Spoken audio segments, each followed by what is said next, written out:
Jay Crawford, Adam the Bull, Garrett Bush, Tyvis Powell, Jason Lloyd. Plus, ba-da-da-da-da, you're loving him, Mikey McNuggets. And so many big names, it would take me hours to say all of their names. The ultimate Cleveland sports show starts now. Booyah! Hey, happy Monday! I hope everybody had a fantastic weekend, holiday weekend, if it was what you celebrate. We are for April Fools. This is a new thing we're going to try. We're all wearing green, which means we're all invisible. This is a chroma key shot. So today for the show, we will be fading in and out. Fading in and out. That caught me off guard. That was hysterical. Well done, Steve. This is right there. You're looking at the best-looking Ultimate Cleveland Sports Show panel we've ever put together. You're also looking at the set most days at 10:56 a.m. Yeah, that's exactly right. It populates at like 10:59. If you celebrate Easter weekend, I hope you had a fantastic weekend and were able to enjoy it with family. It's no G today, ill, neck injury, so he's on the DL. What kind of DL he's on, we don't know, but he's out today. So the panel is far left on your screen. It would be far left. Is our good friend Earl the Pearl. Jay's in. Hi. Jason, I haven't seen you since spring training. Arizona. We saw each other for literally 11 minutes. Like ships passing in the night. I was leaving. You were coming. That's exactly right. And we had an 11-minute conversation in the press room, and that was it. It's great to see you again. It's also a little creepy you're timing our conversations, but whatever. That's what I do. It's recorded Well, a lot to get to. I am glad you're here today, though, because we've got a lot of Guardians and Cavs issues. The Cavaliers, wow. The building is on fire. It feels like, now, I'm just going to make one statement. We'll talk about the Cavs later. It feels Philadelphia Eagles-esque. Oh, man, that's a good call. I hadn't thought of it that way. We're watching this team implode in the most important time of the season. Yeah, that's fair. I mean, we'll get to it, but that's a fair. And I don't use that term lightly, that the building is on fire, but it's April. Yeah, I know. And they're a mess. And what we watched last night, if that's any indication of what we're going to get, it's going to be one and done in the playoffs. Yeah. And who knows what Donovan Mitchell decides to do. Buckle up and get a helmet. Yep, that's exactly right. Yikes. It's bad. It really is bad. We're also going to talk about the Browns. You can think about this. I'm going to throw this out there and let it marinate for a while, and then we're going to talk about it later. If you choose not to like Deshaun Watson, does that make you a bad Browns fan? This is a fascinating question. We are going to ask it. We are going to talk about it. So think about that at home. If you're not a fan of Deshaun Watson, does that make you a bad Browns fan? And what's interesting is Mike set this up specifically for G. And he's not here. And G called off. And now I guarantee you I will give you a far different answer. I will too. Than Garrett Q. Bush would give you on this topic. I answered this question with another question. Oh, all right. Which definitively answers the question. Okay. Oh, this is going to be fun. That's how much I'll tease that. This is going to be fun. I do want to say real quick. Yeah, go ahead.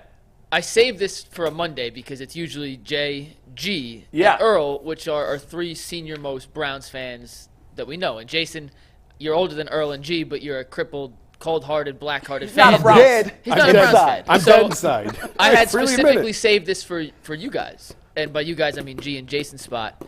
So you'll hear from the corpse instead. But what hurts is every time I come up with a topic specifically for G, he calls out sick. I've done Amani Bates topics on Mondays. Hey, I can't move my neck. I'm out today. I've done stuff where, G, I've been holding this for you. I can't wait to do it. Hey, bro, I can't get out of bed. I took the wrong meds. I think G has a problem. Wrong meds. I think G has a problem with topics that I come up with specifically He might. for him. Yeah. And I want to address that with him off air. Hey, on Sundays, take that up with him. On Sundays, G be looking at the rundown. He be like, nah, I ain't talking about that. I know for me, dog. I ain't talking about that either. Nope, I ain't talking about that. Nah, we got another black face. Earl, that's on you. Got got to carry the banner today. He said that's on you. But you said you looked at the rundown Sunday. That's not true. Hey, No, you right. He Looking woke at the up rundown this morning and looked at it He's and said, nah.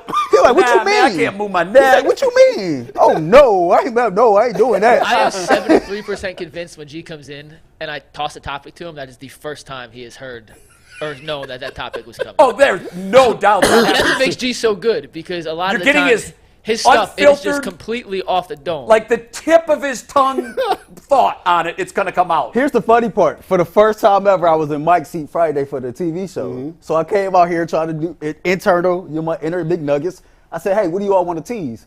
G looked at me like he didn't know what the hell I was talking No, he didn't. He's like, well, He like- Jay, what do you want? So I said what I wanted, and then Bull said what he, no. It was, Yeah, it it was- was bull. yeah. Then you said it. Yeah. I said, I'm going to tease this. G go, What's left? So I said, well, that leaves one topic, and here's what it is. Like, yeah, I'll do that. We love G. He's the Now, best. in fairness, Oh, I've my done that God. on Fridays as well. I've told Mike, I don't even know what the topics are. Just give me one. But thank you, though. Hey, listen, this is what we do here at UCSS. You answered the call this morning, I know. And you are. Kudos to you. What time did you get the call?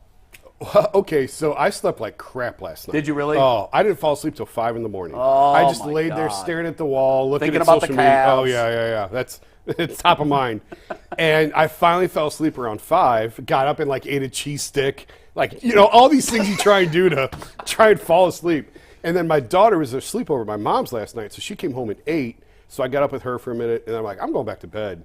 So Mike's call woke me up at 9:30. Oh, and he's like, "Can man. you be here?" I was like, "Yeah, all right, I'll be there." Look at him answering the bell like a true pro.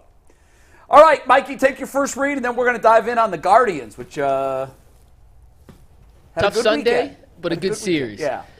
Today's show, guys, is brought to us by FanDuel, our title sponsor. Happy to have them on board today. The sports calendar is loaded, and FanDuel is making it even more exciting to get in on the action, because right now, new customers get $200 in bonus bets with any winning $5 bet. That's $200 you can use on the tourney, Major League Baseball, the NBA, NHL, and so much more. Just visit FanDuel.com/UCSS and make your first bet a big win. FanDuel, America's #1 sportsbook. And today's winning ticket comes from Trey from Friday. He hit a couple same-game parlays on opening day in Major League Baseball that he parlayed together, turned $15.38 into $1,000.59. A hell of a win here for Trey Seager. And if you have a winning ticket, as always, make sure you guys send them in to us on 15 Twitter, to on 1,000. email, whatever, Attaboy. and we'll feature it on the show. You know what I'm saying? Man, I tell you, that's really tough to do. My son sent Tyvis and I a text, Corey, where he built a 7-game opening day parlay. And he wanted my reaction. And I'm like, are you nuts? Like, opening day baseball? Yeah. You're going to bet on that? You might as well just light your money on fire and enjoy the burn. Stop talking about me. Stop talking about me. I mean, A little close to home. gambling is not about what bet am I going to make today. It's about what day are you going to make your bet. That triggered me. I had that, no lie. I had that same exact parlay, except I had De La Cruz for 2 stolen base. Are you kidding me? I had him for 2 stolen base. Wow. That would have paid even more, right? Yeah. Man, oh man. Yeah, it's a crapshoot. And baseball is underway. The season began last week. The Guardians looked like they were off and running. They get 3 great wins, and then yesterday they hit a little bit of a speed bump. Actually, Blackburn, I watched I didn't watch it. I read about his last 2 starts in spring training, the A's pitcher who started yesterday. And I think he went like 12 or 13 innings and only allowed 2 hits. So he clearly figured something out as spring training went along. And he carried that right into the opener. He looked like their ace because the other pitchers that they threw at the Guardians had no chance. I almost texted you guys. These might be worse than they were last year, based on what we saw that weekend. I could buy that. It's not, they can't field the ball. No, Their shortstop. They're missing is cutoff man. atrocious. They're Yes. missing cutoff man. They're in the wrong position. It just happened over and over. Watching Saturday was just a nightmare. I would have had to turn it off if that was my team. It looked like a script of a movie. You know how like you scripted up a baseball movie? Yeah. From like rags to riches? That's what it looked like. It reminds me a little bit of Major League. That's exactly what it looked They've like. dumbed down the roster to the point where they're unrecognizable. These are 4A players. Oh, yeah. At best.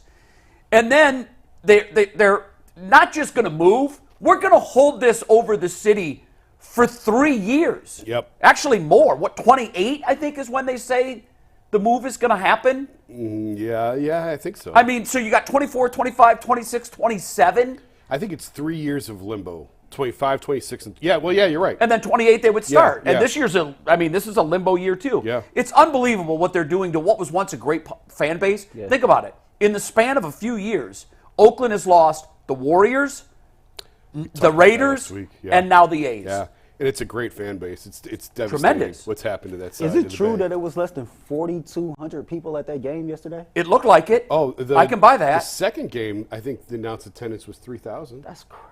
Oh my It's a joke. goodness. It's a joke. They had 14,000 for opening day, which is supposed to be a 6-month popping of the champagne cork. There was more people in the parking lot than there were inside We the talked about that stadium. on Friday. Yeah. They that's protested. They said, we're going to come, but we're not going to come in and watch the product. So what do you guys make of Vogt, though, in the Guardians? Let's look at this. Yeah, from what do you give it? What do Cleveland you give opening grade? perspective. Let's see it. So for me, not to jump out the gym because it is the A's, I got to give them a B+.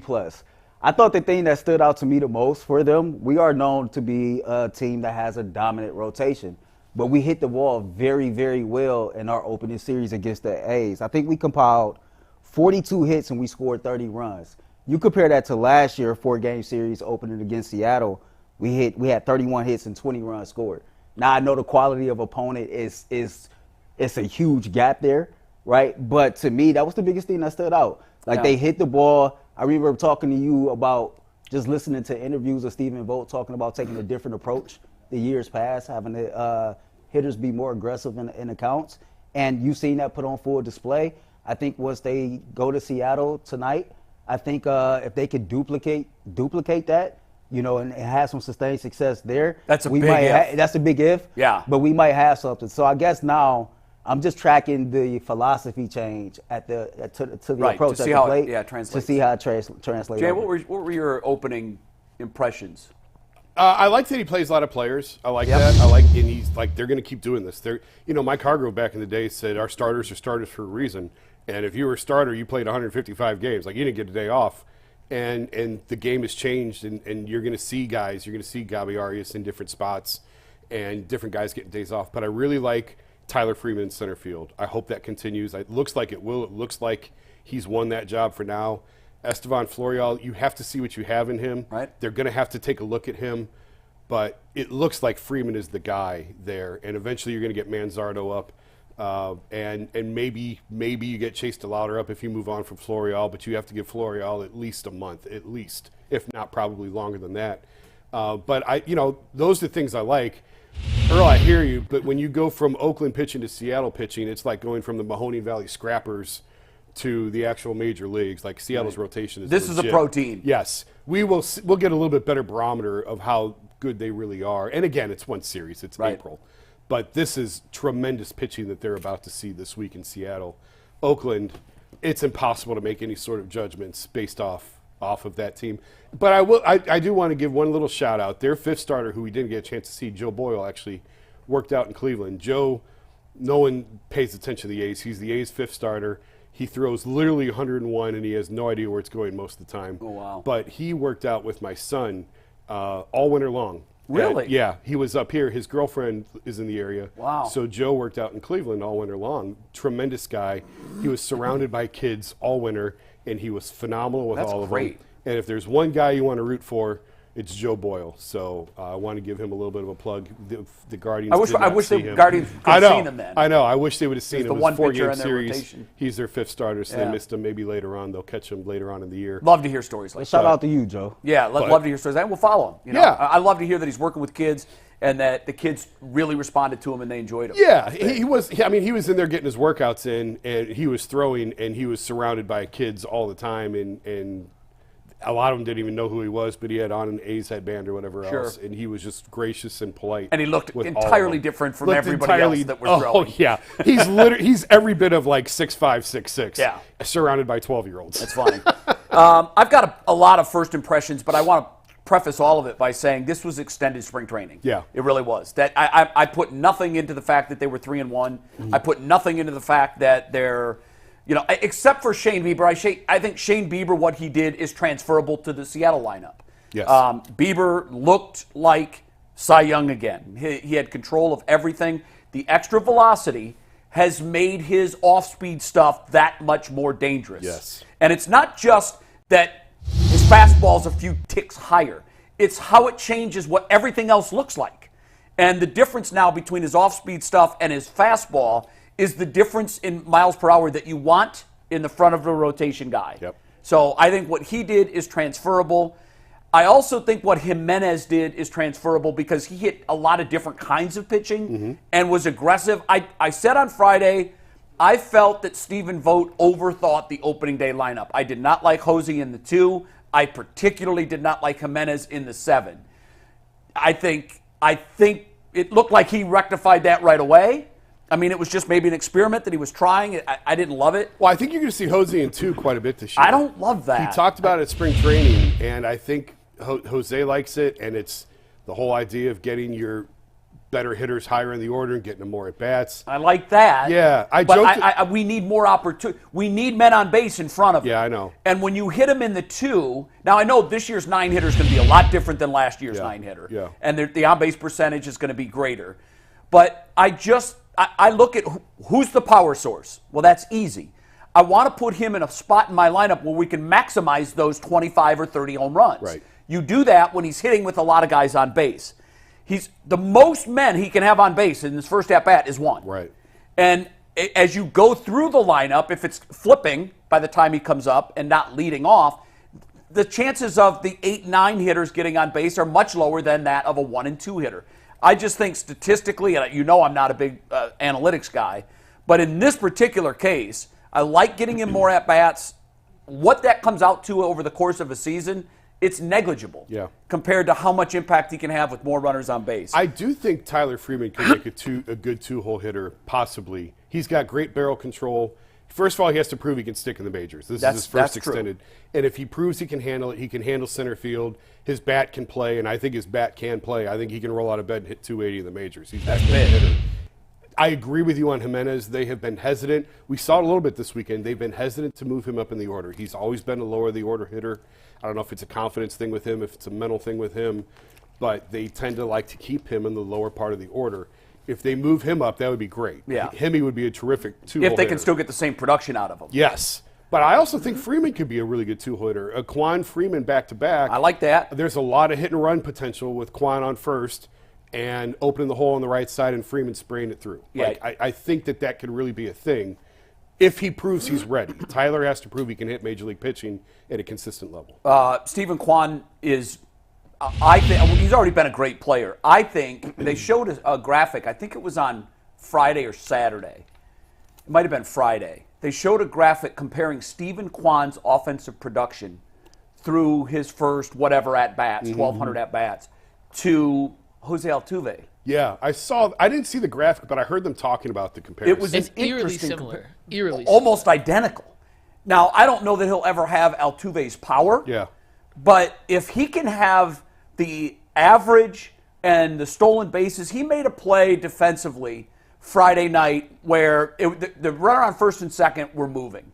The ball was hit to Steven in left field. He alertly, as he was fielding the ball, saw that the runner who was running on the hit got caught off second base. And instead of throwing to third, like 99% of fielders would automatically do because that's the book, he caught him off base, fired it to second, caught him in a rundown, and they ended the inning. It's little things like his baseball IQ is off the charts. So I think Stephen Kwan is going to be the kind of player for a long time that Cleveland can really embrace. My thoughts on Vogt, and this is to be expected when he's new. I think every decision early in your career is magnified. Oh, sure. Go back to the first time we all sat in these chairs and we were launching this show. We were different. We weren't as relaxed. We were pressing. We were trying too hard. All of that. I think Vogt will settle in, but I do think he overmanaged a little bit. What'd you think of the squeeze yesterday? I didn't love it. I don't mind squeezes. I don't either. I don't know that Arias is the right one to squeeze with. I agree with that. But also, you're a Major League player. You ought to be able to get a bunt down. Put the bat on the ball. So I'm kind of torn on that because I can think of a lot of guys I'd rather have in that position to put that play on with. And I know a lot of new age analytics are completely against bunting and think it's awful. I tend to like the suicide squeeze. Yeah, I do too. I didn't love it in that instance, but at the same time, you're a major leaguer. Put the ball in play. Yeah, that's my thought exactly. I like it as a play. You got to use it judiciously, obviously. But to me, you should be able to call that with whoever's at the plate. Yes, I agree. It's a bunt. Yeah. From playing the game my whole life, I can tell you the percentage chance of putting the bat on the ball is never higher than when you're squared. All you have to do is essentially, I had a coach early in my life that said, look at the barrel as a glove. Yeah. And when you're playing catch, you follow the ball wherever it's thrown into the glove. Yep. If you look at the barrel of the bat, the top 13, 14 inches of the bat as a glove, Yep. it should be easy to and you're not swinging it, so you're taking all the movement out of it. Right. You're jabbing at it. Yeah. And it should be easy to do that, and it's a lost art today, It really Jay. is. Guys can't do it. Nobody. They used to practice it. I know. In batting practice, your first few swings used to Always. be bunts. Lay two down. One down the Yeah, left field line, yeah. one down the right field line, swing away. I mean, I don't watch the batting practice all the time, but I don't think they even do it anymore. I don't think they work on it. I mean, it's the obvious. Proof is in the pudding. Yeah. I'd like to see a number on the percentage of bunt tries that are actually successful in whatever the objective was, to move the runner over, in this case, to get the run home. Yeah. Didn't love that. It's early. I'm not going to beat him up for anything. I told Right. Bull on Friday, he's got a month to 2 month long honeymoon for me. Sure. He's going to make mistakes. He's going to do things where we're watching at home saying, what is he doing right I now? want him to experiment and Sure. try. Figure it out. Figure it out Yeah. early in the season. Yeah. All the games all count for the same. You don't want to screw it up late in the season. Get those mistakes out of the way Figure now. out what he's still learning all these guys. Figure out Exactly. Figure out what they can do. Ask them to do things that Tito didn't ask them to do. That's why I'm not going to kill him over Arias. Right. It's not the number one guy you would pick, but hey, let's see if you can get it down. I want to bring experiment up with things. one name that I think we need to watch for. The big reliever that came in Saturday night, Smith. Is it Cade Smith? Cade Smith. Oh yeah.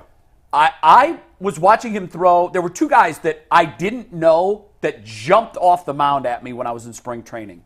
One was Will Dion. I talked about him. He was the Clippers' see him. opening day starter. He was the little guy. He's like 5'7". I didn't see him when I was out there. I asked Carl about him, and he goes, wow, it's odd that you asked about him. Why do you ask about him? I said, I watched his bullpen. This guy's stuff, forget where it's coming from and what Yeah. that looks like. All those mechanics are great. I said, I just watched his stuff. It's unbelievable. He said, good eye. This guy has won at every level. He was a low-level draft pick out of Louisiana Lafayette. Yeah. He's won at every level. He's going to be a big league pitcher. I saw he got the opening day start in Columbus. Wow. Then he's not very far away. No, he's closer than I thought. I thought maybe he might be a year away. Depending on injuries, we could see him this year. The other guy that jumped off the mound to me was Cade Smith. Yeah. I mean, it's hard not to be impressed. His velocity is, I think, I don't know if he touches 100. He's high 90s, but I think he may touch 100, and he's imposing. And when you look at that, they talked about it Saturday night in the telecast, and it's funny because I wasn't standing with Bart and who was he talking to? He was having a conversation that he talked about on the air about Andre, about, man, the Guardians pitching staff could be an NBA team because you've got Gaddis, you've got all these guys, you've got McKenzie, the lefty out of the pen. Henches is big. Henches is like 6'8". It looks like a basketball. Cade Smith comes in there. He's like 6'5" or 6'6". Big, imposing, and I think he struck out 5 of the 6 outs he recorded in his 2 innings of relief. I think this kid's going to be a difference maker for this team soon. Well, they need him because Trevor Steffen's out for the year. Steffen's out for the year, That's and a I big think loss. somebody else has got a I mean, ding. Karinchak is Karinchak's jacked up. got the He's shoulder. on the 60-day, I think. Yeah, so so- they need some new faces on the back end because the guys you're used to seeing aren't going to be They're there. not going to be there. And you know what? I thought yesterday, obviously, the bullpen just was imploded there in the ninth Yeah. inning. And those are the guys that I worry about throwing strikes. Yeah. Both of them in their time this year have been all over the zone. And they can't come in and Barlow was a wild pick. I shouldn't say wild. It was an interesting pickup to me for a team that cuts every corner. I thought so, and too. cuts every dollar. To spend $7 million on him is sort of a little bit of a reclamation project. And then when the Clase trade rumors surfaced, I thought, well, okay, I guess that's why they went and got Barlow. Yeah. And one of the Ruben Niebla left the Guardians and went to the Padres, and Barlow was with him in San Diego. And they did something, and I wish I had the whole story. Zach Meisel was telling me this. They had him more upright in his delivery. Yeah. And the results were instantaneous. And it really sort of turned him back because he was really good for a while in Kansas City. He was great. And Yeah. I wondered, the signing was that, and he was good against the Guardians. In fact, I talked to Barlow about that in Arizona. I said, what is it like now to, be on this team? For so many years you were, a division rival. And he said, well, I'm glad I don't have to pitch to them anymore. But he always had success against them. And I wondered if there wasn't some historical bias in there when they went and got him. Yeah, because he was remembering so good how against good he them. was. Yeah, I do think I don't know there's if he could something be that about- good again. I don't know either, but I know there was something about his delivery, and he was more upright in his posture in San Diego, and it really Interesting. turned some things. So we'll see. I mean, it was one weekend. We'll see Yeah. if they can take him back. To All in where he all, was in 3-1 Kansas is City. what you want. I think the big surprise for me was the fact that the Tigers swept the White Sox. I'm not surprised. I've been talking to Bull. You've I'm been saying that a lot. big on the Tigers this year. Well, I like I think them, they're good, and but- the White Sox are trash. I just would have thought, 4-0. Tigers got hot last year, finished above the Guardians, I think Yeah. a game or two. Yeah, they did. Finished above the Guardians, and their arrow's definitely going up Oh, yeah. after years Yeah. of struggling and trying to figure it out. That Miggy contract put them in a killed 'em. world of Killed hurt, 'em. where they're a 100-loss team for 4 or 5 years in a row. I think Now Detroit's they're lineup ready. is legit if they have enough pitching. And, I mean, they've got some veterans now. And, I mean, one of their top prospects they put back in AAA, who was a major league pitcher. Matt Manning had success last year. Wow. And they're so deep now in their rotation, he's back in AAA and not happy about it. So I think they're legit. I think Kansas City is going to be better than people think. This division isn't great. We know it's not a Yeah. great division. I do think it's going to be better than people think. I think Did, 87 won it last year. Did Bobby Witt end up hitting for the cycle? I know he No. was No, like he did not. shy of hitting for the cycle like the third inning or something like that. I like love the Bobby third or fourth Witt. inning. Yeah, he Love had a Bobby single, Witt. triple, and home. I think he missed by a double. Missed it by a double. Yeah, yeah. So Let me ask you guys all this in real all, quick. 3-1. It's a pretty good start. It's better than 1-3 against You that aren't kidding. trash I It did team. have could a have been a question. disaster. Yeah. For both of you all, Tristan McKenzie pitches tonight. Any thoughts on what you I look can't at? wait to see it. I wanna see it. It's like opening that present on Christmas Day when you know it's in the box. Yeah. Like you knew what was in there, but you can't have it. Yeah. And now we get to unwrap it and use it. And to me, that's what McKenzie is The today. fact he's made it this far makes me feel better because I was like, what are you doing? Like, this is a huge risk not having the surgery. But the fact that he made it all the way through spring training, I mean, he's not out of the woods, but he feels like he's got the compass in the right direction, and you can see the city. I'll tell you you're this. getting close. I'm still going to be holding my breath on every pitch. Oh, sure. I think we all are. When you're We are. when you're teetering on that edge, I did the same thing. I mean, I had a slight tear in my UCL, decided against surgery, had a procedure that's supposed to, who knows. But the last thing the doctor said was, look, this is certainly not an insurance policy Yeah. that you're not going to tear it again. Yeah. We didn't do the long haul. We're doing the shortcut. And those always scare me, especially with he throws so hard and his frame looks so fragile. It's an interesting decision for him only because he doesn't have big money yet. I know. And I don't know who's going to pay him. And maybe I'm wrong. Like, maybe this is nothing. He's going to go on and have a great year this year and a great year next year, and everything's going to be fine. But if I'm a major league team, do you really want to invest big dollars in a guy that has that tear? It's lurking. You would think that as a young guy, you would just get it taken care of. Everybody has Tommy John surgery. The only thing with getting it taken care of is the unknown when you come back is great. Yeah. It's not like a knee even for a running back, even though that's a big tool for him, this is it for the pitcher. Yeah. That is it. And you can come back and be better than ever. You can also come back and not regain your old form. I feel like most guys, though, Johan Santana was the one that was never the same. Never He the was same, but never the wasn't he same. a little bit older too when he had it? No, I think Was he young? He was in Minnesota. He was pretty young. Yeah, boy, he was And so good early on. And he was never the same pitcher after that. But for the most part, I think most guys come back just as good. It's a if not gamble better. either way. You Yeah. have it. When you have it, you're not throwing a baseball for 12 months. Right. So, you're looking at not only Had all he- of last season, but you're looking at He maybe would have July lost- of this yes, year. Yes. And then you've got a small window to come out and perform. And Yeah. it's a risk. I hope And he not made the all right tears choice. are the same. Not all tears are in the same location, and maybe this was the right call all along. Right. When you hear a tear though, and the pitcher opts against, and the one that comes to mind is the Tanaka. He pitched for years with a torn ligament in his elbow, and he was fine. Yeah, but it's very rare. And I had people at the Guardians say it's more common than you think. You Really? Just don't know. Yeah, that you just don't know as many of the names. but guys have done this before. I'm like, okay, well, we'll see. Yeah, hopefully it works out. 3-1, all arrows are pointing up. We'll have a much better idea 4 or 5 days from now about what this team's going to look like. Mikey. One last Guardians question before we pivot here to the Cavs. And Earl, I want to start with you. We talked about the power surge. Tyvus projected them to finish top half in the league in home runs. Stephen Kwan hit one. Jose hit one, but just 2 home runs in 4 games. Are we going to be having this power conversation or lack thereof all season long? Ramirez had one taken away, too. He did. Yeah. It could have been 3. In the first inning of Saturday's game, I so. think. The ball was over the fence. Outfielder made a Take it great back. play. Yeah. He took it away. What do you think? You think the power surge is going to be an issue this year? I guess it's too early to tell. I guess for me, I'm just excited to see them actually, putting the bat on the ball and actually, being efficient at the plate, scoring runs and hitting the ball. But like you all said, you would get a better sense of what this team will really look like once they start playing more quality opponents. So it's really hard to say on a power number. Jimenez hit a ball, too, that would have been out in a lot of parks. It was the off-the-wall shot to right field. It was pretty high up the wall. Yeah. If the fence isn't as high as it is out there in Oakland, that might also have been a home run. So, but again, the pitch, you'd expect they would have a lot of home runs against the pitching staff they faced.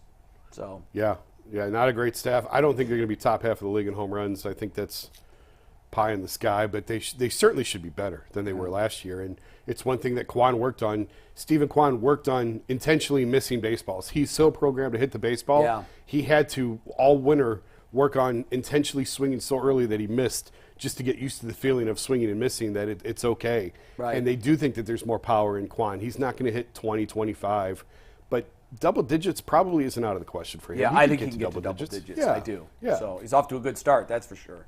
All right, Mike. We're going to talk Cavs in a sec, but first I want to remind everybody that today's episode of the Ultimate Cleveland Sports Show is sponsored by BetterHelp. What's the first thing you do if you had an extra hour in the day? Go for a run, take a nap, read a book, show up for a friend? Well, a lot of us spend our lives wishing we had more time. The question, though, is time for what? If time was unlimited, how would you use it? The best way to squeeze that special thing into your schedule is to know what's important to you and make it a priority. And therapy can help you find what matters to you so you can do more of it. If you're thinking about starting therapy, give BetterHelp a try. It's entirely online and designed to be convenient, flexible, and suited to your schedule. Just fill out a brief questionnaire to get matched with a licensed therapist and switch therapists anytime for no additional charge. Learn to make time for what makes you happy with BetterHelp. Visit BetterHelp.com/LockedOn today to get 10% off your first month. That is BetterHelp, HELP.com/LockedOn for your therapy needs. All right, guys, it was an ugly Cavaliers loss yesterday. There's no other way to put it. They lost by 29 points to the Denver Nuggets. And afterwards, Donovan Mitchell had a few comments that I wanted to get your guys' opinions on. There's 2 quotes, both from Chris Fedor in Cleveland.com. The beat writer for the Cavs wrote an article on it. These are direct verbatim from that. So I'll read you the 2 quotes, and then we can discuss. The first quote from Donovan: "We've got to play better. No other way around it. It's on all of us. Starts with me, but we have to play better, simply put. We've shown we can do it, and that's what's frustrating. Not like we don't have the capability to do it. That's a championship-level team without their second-best player. Credit to them. They executed well, and they have guys who have won rings and been there. But if we want to be that, a 29-point loss ain't it." He went on to follow up that comment with, quote, "I can say all this now. We have to find a way to figure it out. It's not going to linger after night. Have to watch the film and get back to what we do. But it can't happen. We can all point to shit. It's April. It's bleeping April. We got to figure it out, and we will." Jay, your thoughts? I believe every word of that except the last 3. The last 3 being, And we will. He's saying all the right things. I made the comparison earlier in the show. I'll stand by it. I hope they prove me wrong. They are pulling a Philadelphia Eagles. They went from a team that couldn't lose. They were 18-2 in the stretch after New Year's Day. They looked like they had figured out a new way to skin the cat, if you will. They were 4 out, 1 in. Everybody had a role. And all the thing is, there can be all these roles, but if the gears go like this, the machine moves forward. But if the gears are gnashing it's just sitting still, and they're not moving it forward. Now, Friday night, something happened Friday night that really surprised me. With the game in the balance, Evan Mobley jacks a three, and when it came out of his hand, I'm like, no! Yes! It went in. I think he shot 2 threes on the night. He made them both. But that moment, for me, and Brad Daugherty even said it, and it could be looked at as hyperbole. Brad said that's the biggest basket of his career. 100% without a doubt. I mean, it could be, depending on what happens moving forward. Why would he say that three, which ended up deciding the game, was the biggest basket of his career? It's because that he decided to pull the trigger in that position. And there was no hesitation. He got the ball, he squared, he shot, and it was nothing but net. And I was like, oh my God, that's the unicorn we've been looking for. If that can be a predictor of what he's going to look like going forward, then all bets are off. This team, I think, can soar to heights that I didn't think they could hit. But I just have serious doubts. I don't know what's wrong with Darius Garland. Darius Garland is all of a sudden afraid to shoot the ball. Donovan Mitchell, I'm going to give a pass. He didn't play well in either of the last 2 games. He missed some time.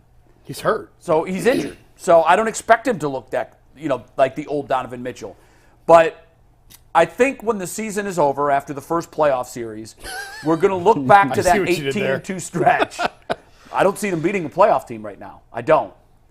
I know there's still, 7 games? 7 games left. 7 games? 7 games left. It's not like they can't figure it out. I just don't have a high degree of confidence that they're going to. So I did I did my Ultimate 216 show a couple hours before the Cavs game yesterday, and I asked, on this 5-game road trip, did you believe the Cleveland Cavaliers can do anything to restore optimism in the fan base? You damn sure didn't get off to a good start in doing that yesterday, right? You still came out lazy, no energy, no effort on the defensive side of the ball. For a J.B. Bickerstaff-led team to have defense being your staple, and you let the Nuggets shoot 63% from 3, I think 57% overall for the game, it's absolutely ridiculous. Now, as far as the comments go, I agree. He said all the right things. And this is Donovan Mitchell yet again showing his leadership. He's taking accountability for his poor play, and he's making his teammates accountable as well. I told Jason before the show, and this is just my opinion because I'm not at the arena, I'm not in the locker room, but often post-game when I hear J.B. Bickerstaff speaks, he sounds like a man that constantly is making excuses for his ball club. He never holds himself or the players accountable for poor play. There's no reason in the world why Evan Mobley shot more three-pointers than Darius Garland yesterday, and nothing was said or done about it. Now, if he's saying things behind closed doors, cool. But to me, even when Donovan Mitchell don't play well, his mere presence, it seems like that's the calling card to energizing this team. It's almost like, what, if my coach won't hold me or the rest of this team accountable publicly, then I will. Sometimes you got to be publicly humiliated, so to speak, to kind of light a fire under your ass. And this team needs that. We talk about Donovan Mitchell not playing his best ball. His second game back, he's clearly still hurt. My man has had one 20-point game since the All-Star break. Yeah. And that was the 31-point performance against the Dallas Mavericks, man. But he played 4 games in the month of March. They got to get the ship right, and I don't know if they could. Mike asked me, well, who would you rather play? The truth of the matter is, right now, it don't matter. I agree with I that. don't have much faith that the Cavs is going to win in the first round of the playoffs. I don't either. Well, what's the other thing you said? Because I thought the most interesting thing you said was you felt like Don was more important than you. Yeah, I felt like he gets more. I feel like Donovan Mitchell is more important to the Cleveland Cavaliers than J.B. Bickerstaff is. I feel like I think he gets more absolutely out of the players than the coach does. And to what I would say to that is every superstar Is more important is than their coach. than the coach. Yeah, in absolutely. In the NBA, and you see that with the Spurs. Greg Popovich is hailed as one of the greatest basketball minds in the game. The Spurs have been awful for years because they haven't had the players. Like, it's always the players are more important. LeBron, Belichick in the NFL with Brady's absence. the Cavs went to the NBA Finals with David Blatt as their head coach. Like, it's always the players. And so I agree with that. And I do think the JB that you see at the podium is probably different than the JB they see in the locker room. There are some guys, and JB clearly is one of these guys, that you're just not going to throw your players under the bus publicly. And there's just coaches that That doesn't end well in today's NBA when you do that. No. I mean, you better have the cachet of a Kerr, Absolutely. of a Pop, Yeah. if you're going to do that. Yeah. I guess I'm looking for more constructive criticism, not necessarily just straight out dogging his players. Yeah. But it just seems like to me, every time he speaks, he makes an excuse of why this is what it was. Like his post-game comments yesterday was totally different from what Donovan Mitchell's post-game comments were. Yeah. And maybe I guess I should expect that to be the case. But as a fan, I would just like my head coach to come out here. And I'm that's with fair. you. I That's want fair. fire too. Yeah, there's nothing wrong with And that. put them all on blast. Don't point anybody out individually, but just come out. And what I would have liked to hear him say, you could talk about effort. Effort's free. Yeah.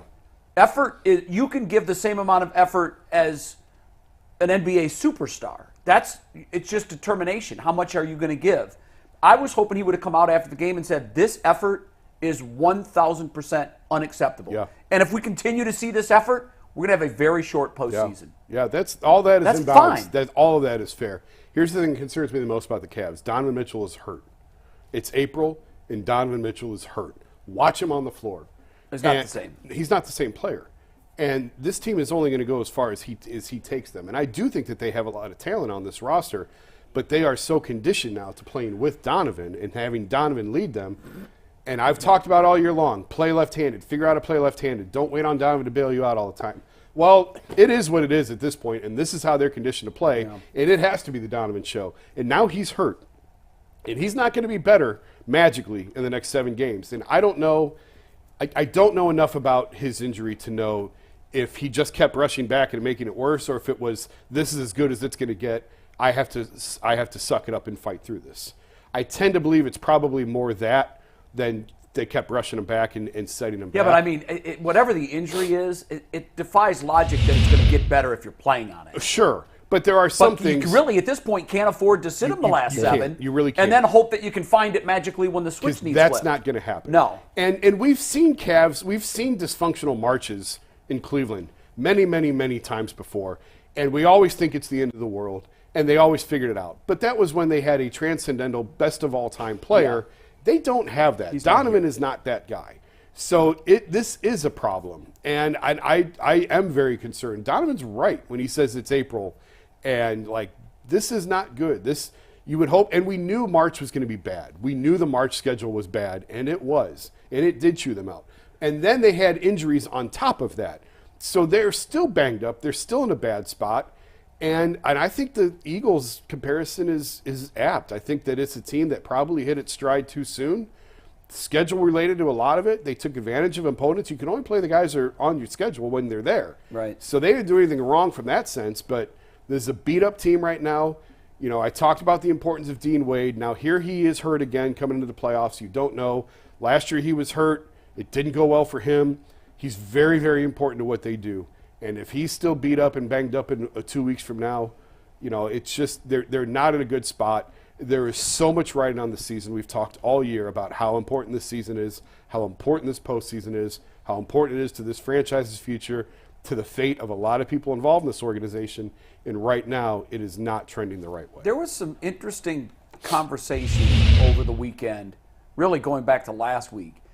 We've seen breadcrumbs being dropped by a couple of reporters that, hey, Donovan Mitchell's open to re-signing here with the Cavs. In fact, the report late last week was that Dan Gilbert said he expects him to re-sign. And now Donovan Mitchell comes out Friday and said, basically stiff-armed that whole talk. I have the soundbite if you want to hear it. Let's play it. Yeah, this is Mitchell on the report that Dan Gilbert believes he's going to re-sign at the end of the season. Correct. This Extend.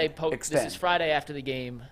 Donovan speaking on what Jay just alluded. Yeah. I don't know how you feel about this, but I do need to ask, like, your reaction to what they said and just them putting it. I think the biggest thing for me is I said it before to you earlier. I mean, obviously you have to ask that question, but you know, my focus is I got a lot of things to focus on outside of that right now. To be honest, I got to focus on myself, getting back for this group, focus on us getting over this stretch, continuing to be ready when it comes time. So I'll handle that when it comes to And I understand you got to ask that question. I'm gonna give you the same answer.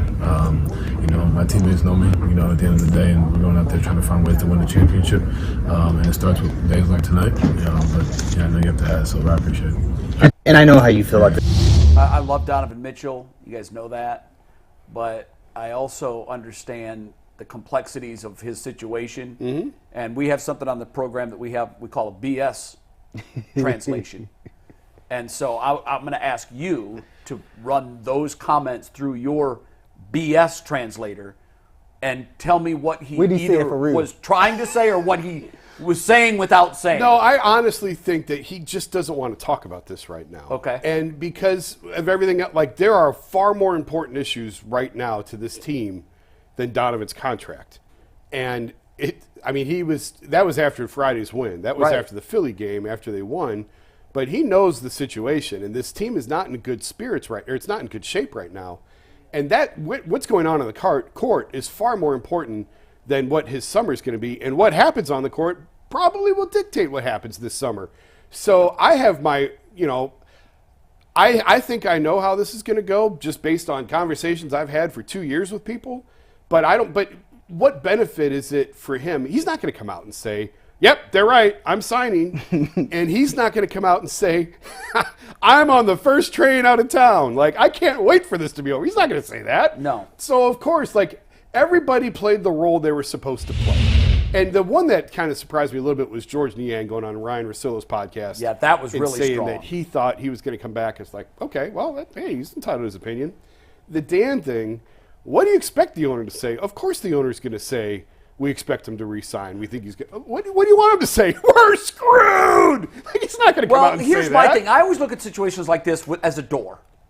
And, I'll use Shane Bieber. The Shane Bieber contract extension, it seems that door is shut. Oh, yeah. And there's no information going from Bieber's agent to the Guardians. Everybody knows the score there. That door is shut. Yes. And then in other situations, I believe the door is open. Mm-hmm.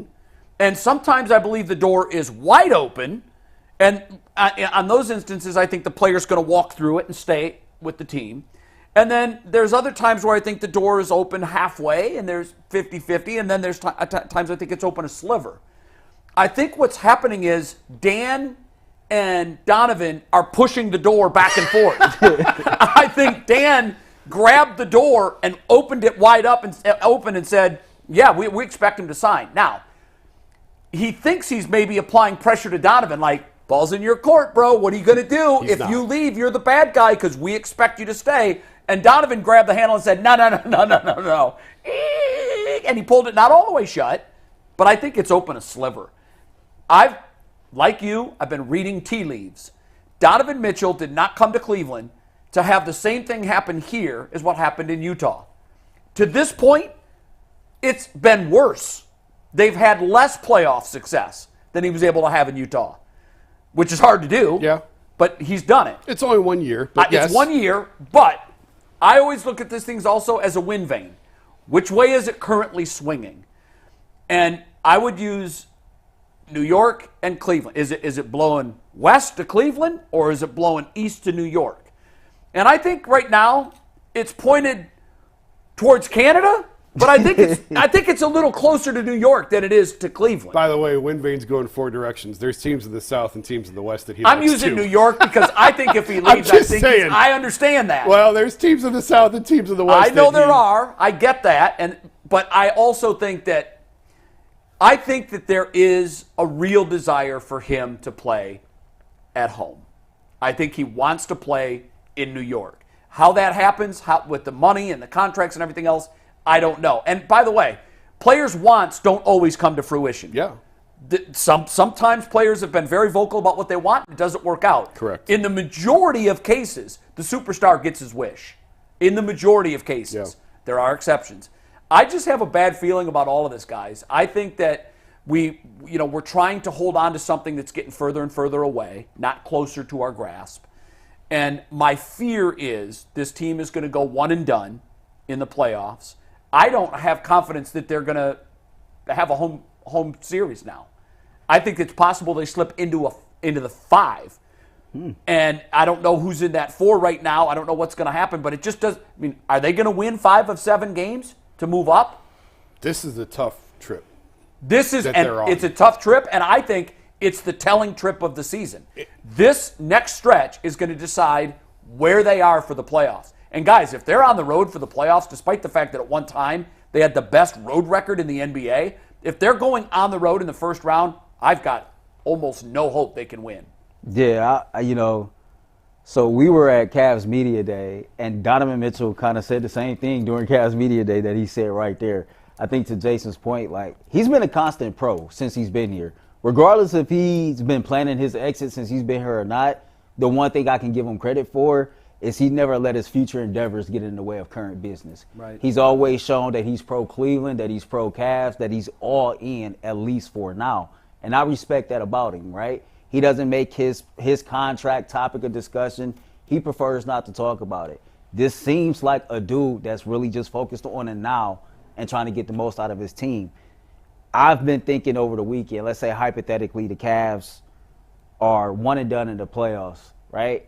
Does Donovan Mitchell make his mind up then, I'm the hell out of here? Or does he take... What do you think? I don't know honestly, this is what I hope. I can just give you what I hope. Regardless of how the season ends, I hope that, because based on his comments, Dan Gilbert's comments, he's been having these conversations with Donovan Mitchell for a couple seasons now. Yeah. And so I would come to Donovan Mitchell and see how he assesses this roster, the coaching staff, et cetera. And if it's some backhand or backdoor agreement that, like, okay, if you can move X, Y, and Z, or if you hire X, Y, and Z, then, I might be more in tune to stay because I believe I can have more success with that. Then cool. But see what you just said, he's not signing up for a duplicate of what happened in Utah. And I think that if the Cleveland Cavaliers can prove to him that they can put a constant winner on the court, that'll help our chances of him staying. But if they can't do that and it's going to be the same old, then yeah, he is probably going to New York. What do you think, Jay? I've said this before. This isn't anything revelatory. I've been trying to write for weeks that it's in his best interest to sign the extension. But I can't get to that point because they haven't. Well, financially, that's a fact, isn't it? Well, it is. I mean, this is still a talented young roster, and if he signs the extension, it gives them another year. It gives them one more year. It doesn't mean he has to play out his whole career here. It means it gives them one more year. He gets all the money, just like he did in Utah, right? And it gives them next year, and they would make whatever changes he would want made, probably to the coaching staff. I don't know necessarily the roster that they're going to tear everything down, but they would probably make changes to the coaching staff if that's what he wanted. But they would give him one more year to see what this team can do. The problem is the Cavs truly don't know. I've talked to a couple of people in the organization who are like, we don't know. We don't know what the guy wants. Like, we'll find out this summer. You don't know what a guy truly wants until the opportunity's presented to him. And I've had people in the organization bring up Kawhi Leonard. Kawhi won a championship in Toronto and left anyway. Yeah. Because he wanted to go to LA. He wanted to go home. Donovan has made very clear he thought he was going to New York when he came here. The problem there is I don't know that New York wants him. Like, the Knicks don't really have. There's another team in New York, though. Yeah, I know, but it ain't the Knicks. And no, Brooklyn ain't New York. I know, but to your previous point that you're not sure the Knicks want him, why wouldn't you?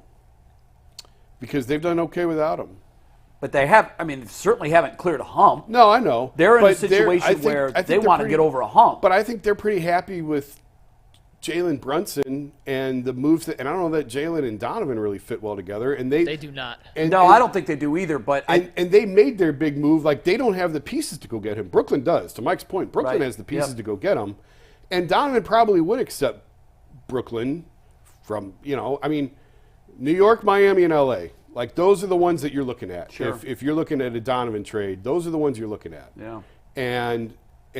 But I'm trying not to get too far ahead of myself because every time I go down this road, people freak out and lose their minds and say, "Why are you doing this to us?" But like, that's just the reality of the playing field of where we're. You're not talking into reality anything here. No, I know. You're reporting what you're hearing. Yeah. And I know some fans, to quote Jack Nicholson, can't handle the truth. But we deserve the truth. Yeah. I mean, those are the players that I would look at if something's going to happen this summer. Those are that's why I'm saying the wind vane goes in all directions. I know. But if they do pull this off and go on a run and win a series, you can make a compelling case. Donovan Mitchell has played the best basketball of his career in Cleveland. That is indisputable. I agree. Look at the numbers. He's played his best here with these guys. And this is a talented young roster. And if you can just give them one more year, they've had a lot of bad luck with the injury front this have. year. They've been shredded with injuries all year. They're still not healthy. It's April. Darius has had a terrible year. I can't explain it. I can't explain it. Like, I just can't. Another comparison to the Eagles. So if you look at Sirianni's like roller coaster arc in Philly, he's a guy who went from coach of the year, strong coach of the year contender, to being fired in the same season. Yeah.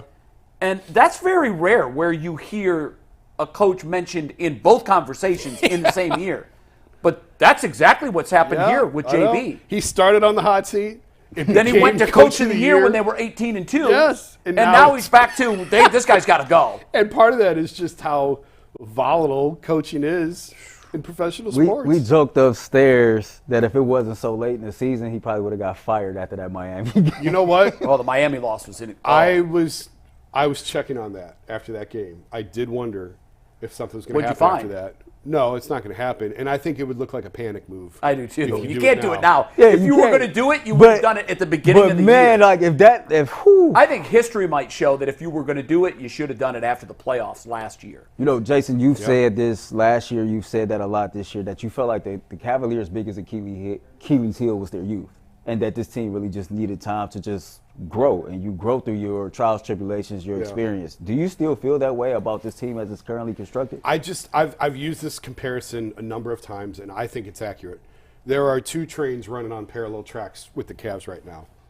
There's the growth train of Darius' development, Evan's development, a young roster that's trying to find its way in the NBA, learn as it goes and gets better. And then there's the Donovan contract, and the Donovan player and the Donovan contract. And the trains are not running at the same speed. I think they're going in the other direction. Well, but this is if they never make the trade for Donovan, okay? Yeah, if this is a young roster with that they lost in the play-in 2 years ago, and they make it to the playoffs last year and they lose in the first round, you'd be upset, you'd be pissed, but it wouldn't be this. No. And if this team was having the problems that they're having now, you'd be upset. But it wouldn't be this. The Donovan situation is what cranks everything up 10 levels because you went all in on him. Now you're facing the possibility of having to lose him, and that's what speeds everything up. And that's why I think they're going in opposite directions, because while it speeds everything up in terms of expectations, you slow everything down in terms of development of these young players, particularly Mobley. I just thought we would have seen a bigger jump year to year to year. And you know what? And I'm with you, but yet Mike made a great point that when you're that dude, you figure it out and you flourish anyway. Like you have the talent that just brings you to that level. And I want to be clear, Evan Mobley's had a really good year. He's playing well. He's had a really good year. Now, but can you say he's taken the step we wanted him and needed him to take? No, because it's the shooting. It's the three-point shooting is like the one component, to me, that has kept him from being that unicorn. It's really what's the only thing that's missing. But this league is so driven by shooting and three-point shooting. You better get it. It's kind of the biggest thing. Right. It's like a unicorn. It is without a now. Horn. It is just now. A horse. It's a unicorn without a horn. He's just a horse. Just a horse. And a horse can be a good thing, but it's not a unicorn. Damn good horse, but he's not a unicorn. Yeah. He needs the horn. And we've seen glimpses. We saw it Friday night. We've seen glimpses with the shooting coming around. I want to see more. I want to see more of it. When he came back healthy from the previous injury, I wanted him shooting 3-4 a game, not 6 or 8. 3 or 4. But that does happen in increments, doesn't it? Yeah, well, it does, but I still think that he's passing up opportunities. There's still more opportunities for him to shoot. I agree. I'll forget if you said it or Mike said it.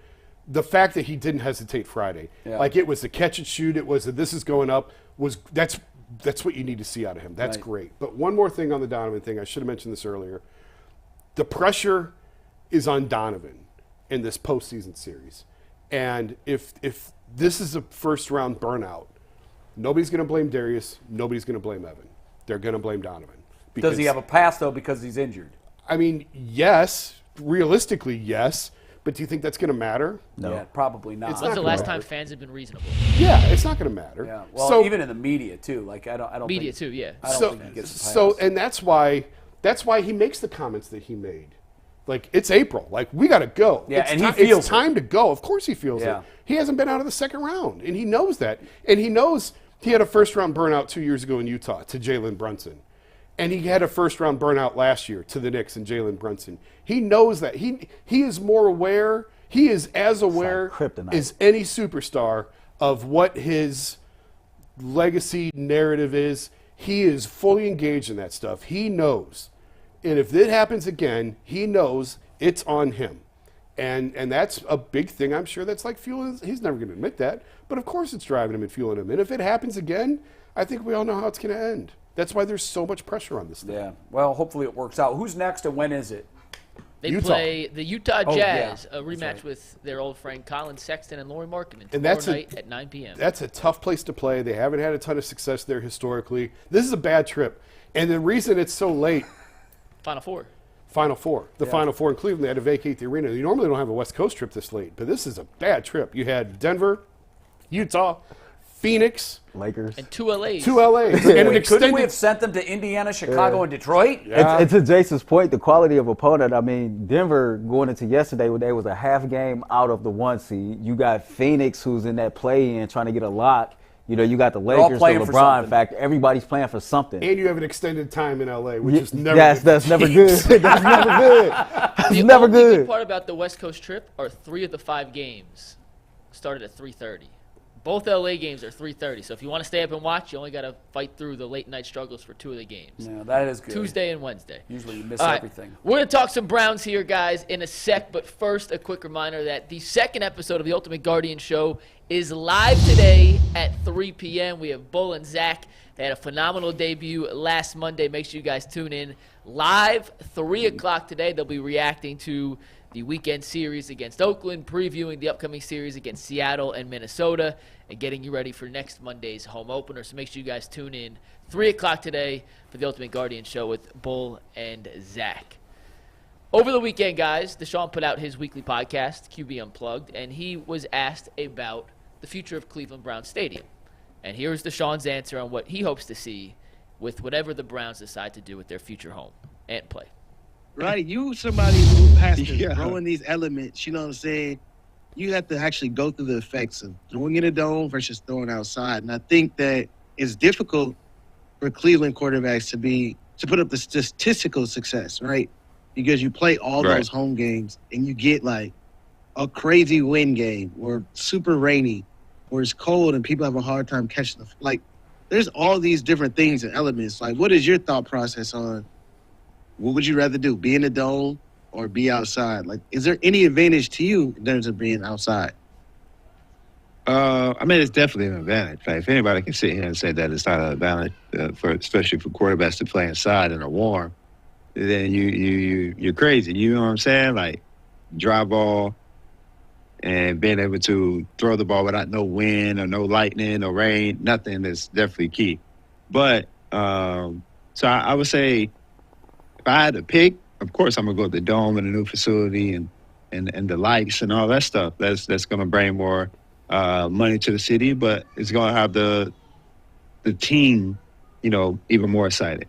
But if they redo the stadium on the lake, it's not gonna be bad either because people hate coming to Cleveland and playing at that stadium. It's one of the toughest environments to play in, and we're gonna use it to our advantage. So I get that side too. But at the end of the day, you still gotta play football. So if I had to pick, I'm choosing the dome. I'm rocking with the dome. I'm rocking with the new lights and all that stuff, and the turf, grass, whatever we pick. That's what I'm going with. You a quarterback. And real quick, so that was Deshaun's answer. I do want to just mention that Brad Stainbrook 1 minute ago tweeted that Cleveland City Councilman Brian Casey has called a press conference today at 1 p.m. to discuss the future Browns Stadium. The press conference is intended to keep the public updated on a potential taxpayer-supported stadium. So just want to throw that out there. Thoughts? Ayer, I'll start with you.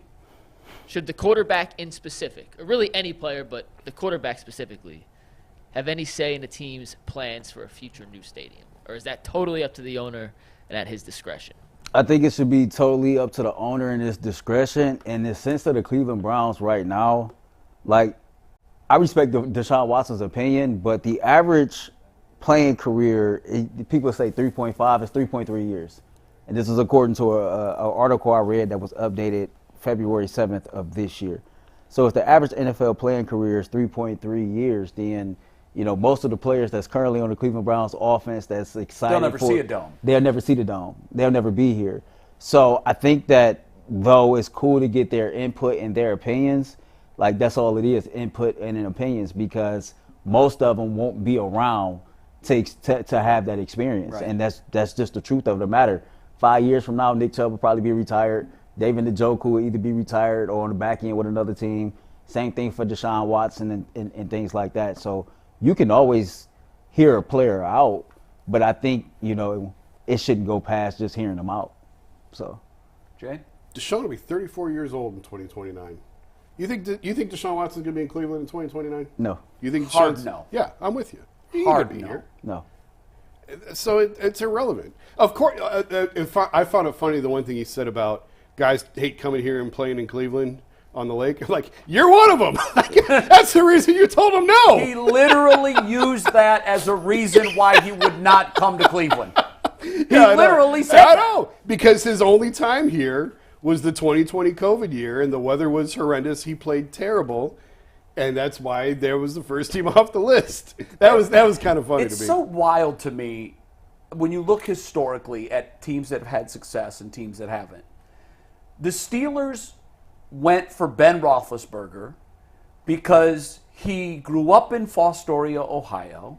He played his college football in Miami of Ohio. Mm-hmm. He looks like a freaking lumberjack. Yeah. He belongs in the AFC North. Then there are other players who are born in the South, played their entire careers in the South, are not equipped to deal with these elements because it historically hasn't fit them well. And you've got the Steelers drafting accordingly, and you've got the Browns making the biggest decision in the history of the franchise, pulling facts. a guy here that just doesn't fit. And now the narrative is, well, we can build a dome now. I don't want a dome for Deshaun Watson when he's 34. Right. And I like what he said. Like, I'm not beating Deshaun up for his answer because, look, if you ask players, where would you like to play? I think majority of them will say Most no. people would say, give me the perfect surface. Yes. But football is played outdoors. It's played in the elements. That's why I don't love the fact that the Super Bowl is always, with the exception of New York a handful of years ago, played in perfect elements. Football is played in the fall and winter. Go back and look at some of the most memorable games in the sport. Mm-hmm. The Ice Bowl. The Browns famously have played games in frigid temperatures. That's part of it. And to me, it's kind of like building a baseball team.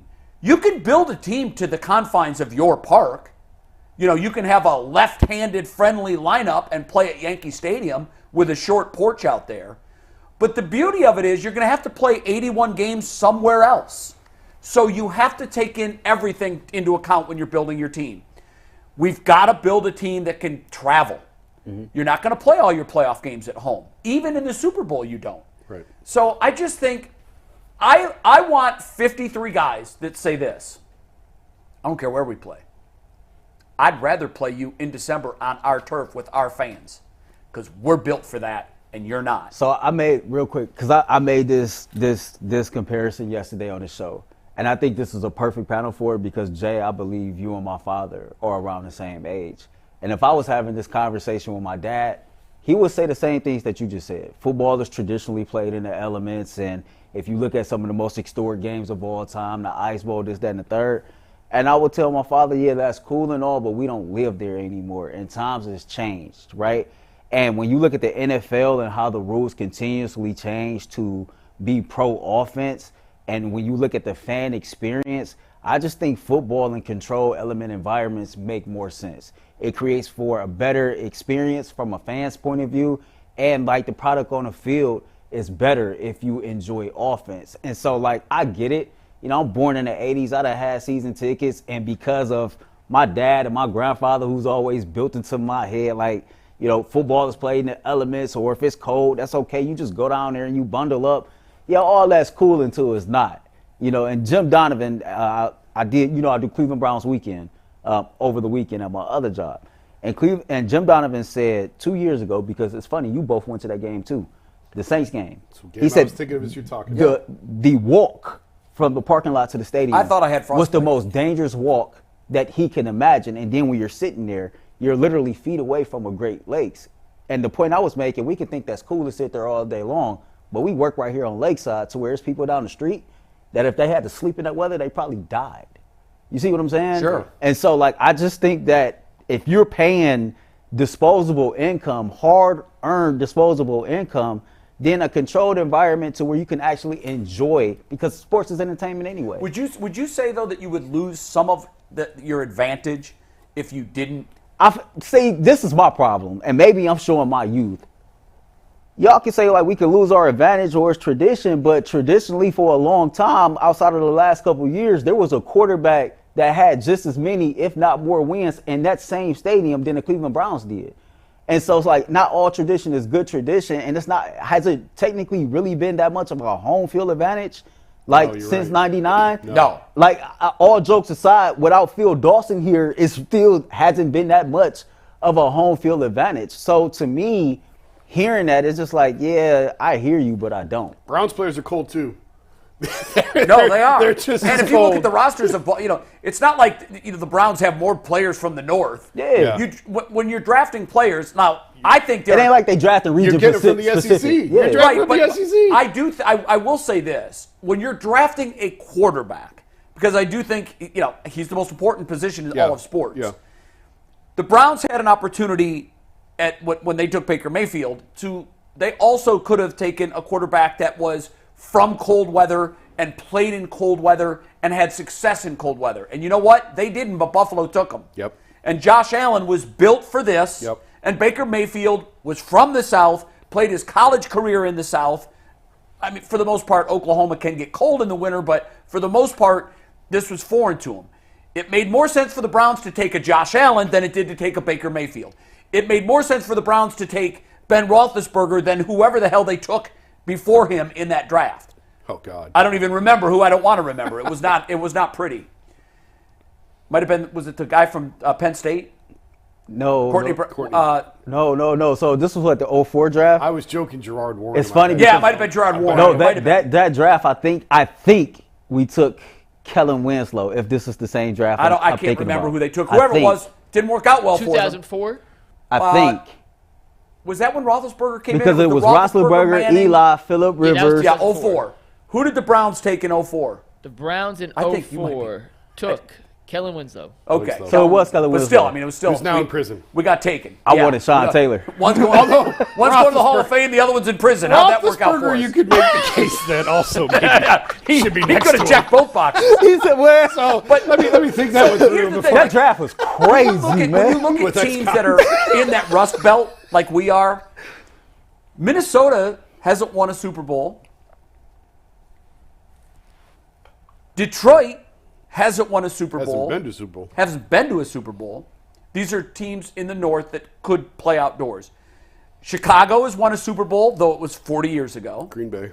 Green Bay has won multiple Super Bowls. Pittsburgh. Buffalo has not, but they've been to many, which is interesting because a lot of their path to the Super Bowl went through cold Buffalo. Then they went to warm weather and flamed out. So I don't know that there is or isn't an advantage. All I know is the player that I want to draft, when I ask the question what your preference is, here's his answer. I don't care. I'll play in a parking lot in January. I don't care. I want to play football. And I'll figure out whatever the elements are. If it's Miami in August or if it's Cleveland in January, I'll figure that out. I just want to play football. So I think that's the right answer to that question. I don't blame Deshaun Watson because Deshaun didn't. The question wasn't, are you whispering in Jimmy's ear we need a dome? That's not going on. Yeah, they just asked him his opinion. He answered honestly. And Jimmy already knew his opinion. Jimmy knew that Deshaun didn't like playing in cold weather and said no because he didn't want to play here in the elements. So, but if you're building a dome, and he's not, but if you're going to build a dome just for Deshaun Watson, that's the biggest mistake you'll ever make, ever. Yeah. Because, like you said, I don't think any of us believe Deshaun Watson will be playing for the Cleveland Browns if and when they open a dome in Brooklyn. If this was Buffalo and if it was Josh Allen that was asked the same thing, my answer would be the same. Because, again, the average career, 3.3 years for an NFL player, the same article said for a quarterback, 3.4 years. And so they can have all the opinions in the world that they want. The reality of the matter is most of them won't be around to experience playing in the Dome anyway. They won't. So I honestly, truly believe the reason for the Dome is far more about the 176 acres or whatever it is on that lot. I agree. Than it is any player on this roster. I It's completely about agree. Everything else that the Haslams can do with that land. It's about they can build Browns World. Oh yeah, and it's that's about what they're the going to do. mixed use development that they can do out there. They will own it all, and they will just print the money. If you were at a poker table right now and you had $100 worth of chips, how much are you pushing towards the middle of the table that they do in fact end up in Brook Park with the Dome? 100. No, it's not. I don't think it's 100. No, it can't be 100. If it's up to them, it's 100. No, I'm not saying if it's up to who. I'm saying what will. This is not. I think the Haslams are all in. Oh, they are. No question. They are. But I think if the city comes at them with concessions, and I think that's about to start at 1 o'clock today. No, I don't think that's it. You don't? No. If it happens, and it has to happen, they can't just say, we got nothing for you. The city. If they come at them with enough concessions, I think Jimmy could say, okay, now you're talking my language. If you can help me build this stadium with that kind of money, and I still can control some things that I currently don't have control over, because it has to be a negotiation. I disagree. So you're 100 in. Well, no, I'm not, because I don't think the city of Cleveland has any say in what's going to happen. No, I said really that on don't. Friday. I said Jimmy's driving this bus. This is not about the city of Cleveland. However, the only way that can change is if they somehow, some way, and it's not going to happen, but if they can miraculously throw a dollar figure at them that makes them eyes wide open. But I don't see how they come up with that money. They can't because they don't have 176 acres. It's about that. And it's more than anything else. No, but they do have some land that they can, in the negotiation, they can here's the thing. divvy off some part of it. Here's what's going to determine it. I tweeted this when they were at the owners' meetings talking about this. If they can get the funding, it comes down to if they can get something on the ballot, and they're going to have to get funding. If they can get the funding, it doesn't matter what Cleveland tells you at 1 o'clock today, at 1 o'clock tomorrow, at 1 o'clock. It doesn't matter. They are leaving. If they can get the funding, they are going to Brook Park. But I don't know that they can get something passed on the ballot. Yeah, that's what it comes down to. And it has nothing to do. But that's a huge ask. It is a huge ask. And if there's a way that they can do this without getting it on the ballot, it is 1,000,000% happening. Yeah. But I don't know. I don't know that they can do that. Mentioned on Friday that on Thursday for our show upstairs, I had talked to a reporter from Minneapolis that covered the entire deal with the Wilf family in the city of Minneapolis. And they at one point were in a identical situation. Those that were covering it and those that were following it were convinced it was leaving Minneapolis. It just was going to happen, especially because that's the trend. Yes. You know, Jerry built Jerry World. That's not in Dallas. The Rams and Chargers facility, that's not in Los Angeles. The Giants and Jets don't even play in the state of New York.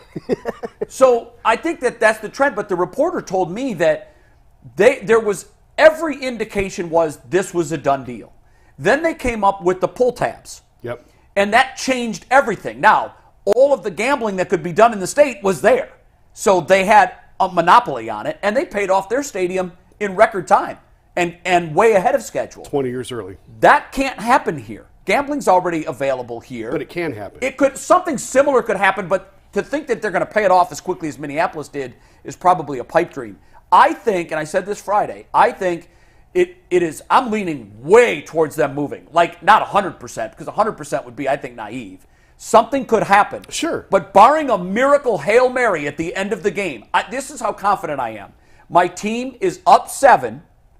The other team has the ball 60 yards away from a touchdown, and they need the Hail Mary. Then they got to get it to overtime, and then even there, they're going to have to pull out the win. That's where I think this is. Me and you had a conversation. Let me ask you, does it feel like to that point that Mayor Bibb is sitting back in a sense saying, okay, bye? It doesn't feel like Mayor Bibb is too pressed. He is currently riding in a bus that he doesn't have his hands on the wheel. He, like you said, I don't think they have much to say. They here. have no leverage in this. And I do think that Jimmy is to the point where if this all started as a high-stakes game of political and corporate business, chicken, I think the longer they got down there when they said, oh, now we have the land, we've purchased the land, now I think Jimmy's going, oh my God, dollar signs are going crazy in his head. I'm going to have hotels. I'm going to have maybe a casino. I'm going to have restaurants, bars, parking, and it's all mine. Yeah. I don't have to give any of it to anybody. Bye, Cleveland. And I don't think there's anything Mayor Bibb can do. I just go back to keep them. when I worked for the city of Cleveland. I started working for the city of Cleveland maybe 2010. And at that time, where the hotel sit, it was a Cuyahoga County building. And I remember they tore that building down. There was a parking lot behind it. They tore that down where they got that science research center Yep. at now. And a lot of the renovations at that time was geared towards renovating that part of downtown, because if people don't know, you're literally like feet away from the lake, the stadium, the science center, all of that. And then they ran into these issues. Like I work at the Justice Center. And so like that's a jail and a courthouse that sits right next to a 5-star hotel, right across the street from a stadium. The issue is you have all these different courthouses that sit right there on Lakeside that you might not just be able to up and move like that. Right. You have a Cuyahoga County jail that you just might not be up and move like that. And I'm just looking in totality, and maybe I'm just talking out of both sides of my mouth, but I've heard so much over a long period of time about this lakefront, this entire area, and developing this, that, and the third. And it's just like, it's never gotten past a conversation. No. Nobody has now, never Mayor actually Bibb is go. being a lot more proactive. Like, there's a plan. This is going to be 20 years in the making, though. Like, I don't know how much political cachet he's going to win from passing a plan. Yeah. Like, we want tangible. We can go down there in summer evenings and enjoy ourselves on the lakefront and at restaurants with water views and residential and commercial all mixed into one. I will say this. For the city's sake, if they're going to lose them, it's better that they know that right now. Because the stadium is currently the centerpiece of everything they're doing. If the centerpiece is not going to be there, they can pivot before they start dropping concrete. You know what's the most beautiful thing in Cleveland? And I don't, if people in the chat can agree with this or not, downtown Cleveland, 4th of July, watching the fireworks. It's awesome. It's absolutely the most beautiful thing in the world. Go to Chicago. You see all the Look boats. at what they've done with Lake Michigan. I've said that last week. There's so much. I think that you have a young, innovative mayor that grew up in this city that's probably had ideas running through his head for forever. I don't know the political hurdles that you have to clear in order to get these things done. It's just that I know since I've been paying attention, which is about 14 years now, all it's been is conversations. And maybe we need this generation now that's currently making moves now. Maybe these are the people that you do need in place to actually get something done. I agree with that. Like I think people envision change, but when it's time to hit go, they so afraid of something different.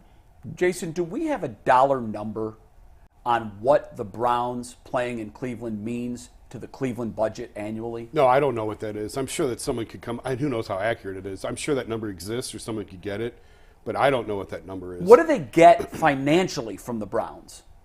What does the city get? Yeah. Or is it just small business owners? I think it's. I mean, there's taxes that you get from the team being in the city. Sure. There's financial advantages. I don't think it's as much as we make it to be at times, and maybe I'm wrong. I don't think with football it's as much as we make it to be. Well, the parking part of it is massive. Oh, yeah, sure. Massive. And the residual restaurants, hotels, bars, 10 days a year. Yeah. But to your point about all it is conversations, it's because there's no money here. Like the teams in town will tell you Cleveland's poverty rates and how hard it is to get with ticket sales and anything like that because there's just no money here. So where's this money going to come from? And that's one of the questions I have. If the Browns leave and go to Brook Park, is the state still going to invest the money for the footbridge connecting downtown to the lakefront? That's a great question. And I don't know that we have the answer to that because I do think, I've said it, I'm on record, I've said it multiple times on this show, go to Brook Park. Do more with the lakefront than put a friggin' football stadium there. Right. There's so many more opportunities for that. And I do think, I don't know where all the money's going to come from because there's not a lot of money here. But I think that Cleveland is on the verge, I absolutely believe, of some sort of renaissance. Wow. When you talk about what Dan Gilbert and the clinic is doing with the river, with the Cuyahoga River, and that land down there that is just, it's blight right now. There's nothing there. And they're going to put this hundreds of millions of dollars practice facility on the water down there. And which will have public use. And if they can do if the Browns go to Brook Park and fix that area, if you can redo the waterfront into something more than just a stupid stadium that's only used 10 times a year, And then there's this other component, and the Cavs, in this, not the Cavs, but the practice facility is also connected to this push to bring this women's soccer stadium here. And I don't know where they're going to get the funding for that, but that is a real push right now. Yeah, there's a real push right now, and it's not just for women's soccer. It's more about the use of a 10,000-seat outdoor venue and what David Gilbert and his team can do with a venue like that in terms of concerts, state football playoffs. They could fill that thing up. I've heard from so many people they could really fill it up. The soccer team would be the anchor, but there's other things you can do with that. I don't know where they're going to put that. That's a long ways from happening. But you see, maybe in the footprint of the current stadium. Maybe, but again, I don't know that you want to use up the lakefront, although this would be smaller, but I don't know. But when you talk about these different projects going on, I do think that there's an opportunity. And the Haslams are committed to Cleveland. Dan Gilbert is committed to Cleveland. There's a lot of billions of dollars between those two families that are committed to revitalizing this thing.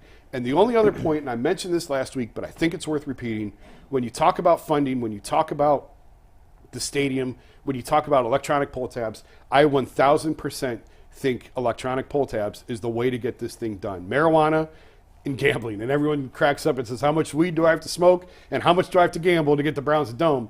But I do think that the electronic pull tabs is the way to go.